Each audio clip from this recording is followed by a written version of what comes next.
যদি হরমুজ প্রণালীর তেলের সেই জাহাজগুলো যদি ছেড়ে দেওয়া না হয়, বিশ্বের অর্থনীতি কি হয়ে যাবে? হরমুজ প্রণালী বন্ধ হয়ে গেছে, যুদ্ধ মাত্র 6 দিন পার হয়ে গেল, এর ভিতরেই বাংলাদেশ কান্দাকান্দি শুরু হয়ে গেছে। তেলের মজুদ শেষ হয়ে গেছে এবং অনেক যানবাহন সিরিয়াল ধরছে তেল নেওয়ার জন্য। তবে মাত্র 6 দিনের ব্যবধানে যদি এরকমের ঘটনা ঘটতে থাকে, যদি 6 দিনের যুদ্ধে অর্থনীতি ডাউন হয়ে যাওয়ার সম্ভাবনা থাকে, ভাবুন তো যদি এই যুদ্ধ কন্টিনিউ বছরকে বছর চলতে থাকে কি হবে? বাংলাদেশ কি হবে?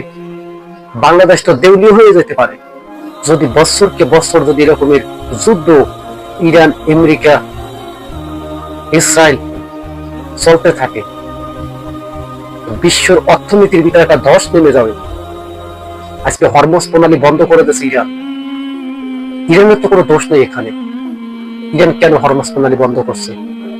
এটা তো আমেরিকার পাপের ফল। আমেরিকার তো সমস্যা নাই, আমেরিকা তো তেল মজুত করে রেখেছে। সে এই যুদ্ধের আগে তেল আইনা তাদের বাংকার, ঠিলা, কলস, ক্ষতি সব ভরে রাখছে। তারপরে না যুদ্ধ শুরু করছে। আমেরিকা তো জানে যে যুদ্ধ যদি ইরানের সাথে করতে হয় তাদের কি কি মজুদ থাকা দরকার, তা কিন্তু আগে ভাগে লিস্ট করে ফেলছে। কে? আমেরিকা। না হয় আমেরিকা বুঝতে পারছে যে হরমুজ প্রণালী বন্ধ করে দেবে ইরান, তখন আমেরিকা কি করবে? তবে আমেরিকা কিন্তু এই ইরানের উপরে হামলা করার আগে সে কিন্তু সবকিছু গুছিয়ে আনছে। আর আমেরিকান ইরান এই যুদ্ধ ভয়াবহ দিকে রূপ নিয়েছে। চীন যুদ্ধের ঘোষণা দিয়ে দিয়েছে, মানে যুদ্ধের ঘোষণা দিয়ে দেশে যে বললেই চলে, কেননা চীন বুঝে ফেলছে যে পুরো বিশ্বকে কব্জা করে রাখতে চাই আমেরিকায়। তা কিন্তু বুঝে ফেলছে, রাশিয়া বুঝে ফেলছে। বুঝলো না মুসলমান রাষ্ট্র। যে মুসলিম রাষ্ট্র আগে সামনে আগানোর উচিত, কিন্তু সেই মুসলিম রাষ্ট্র পিছে পিছে পিছে পিছে ঘেউ ঘেউ ঘেউ ঘেউ ঘেউ ঘেউ করছে। প্রথম হামলাটা ইরানের মাটির ভিতরে কোথা থেকে করছে জানেন? জানলে অবাক হয়ে যাবেন।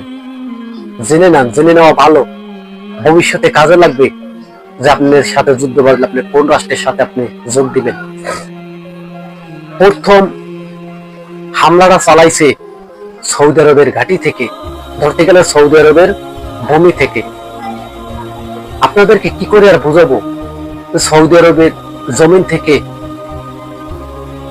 আরেকটি মুসলিম রাষ্ট্রকে আক্রান্ত করা এটি সাধারণ কোনো ব্যাপার স্যাপার না।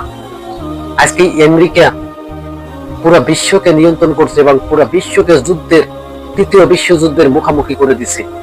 আর এই তৃতীয় বিশ্বযুদ্ধ যদি শুরু হয়ে যায়, আর যদি তৃতীয় বিশ্বযুদ্ধ তো শুরু হওয়ার মতোই পথে হাঁটছে, তার এর সমস্ত দায় বাইলে আমেরিকা নিতে হবে। আমেরিকা তৃতীয় বিশ্বযুদ্ধ যদি নাহি বাজাইতো, তবে যুদ্ধের ধামকা কেন আমেরিকা আগে বাজাইলো? ইরানও তো আগে আমেরিকার কোন শহরে, কোন আনাচে কানাচে হামলা করে নাই ভাই। হামলা তো আগে দুই পররাষ্ট্র ইসরায়েল, আমেরিকা, তারাই তো হামলার আগে করছে। আপনার যে ইরানের যে দোষ দেন, ইরানের কি দোষ এখানে? ইরানের তো কোনো দোষ নাই।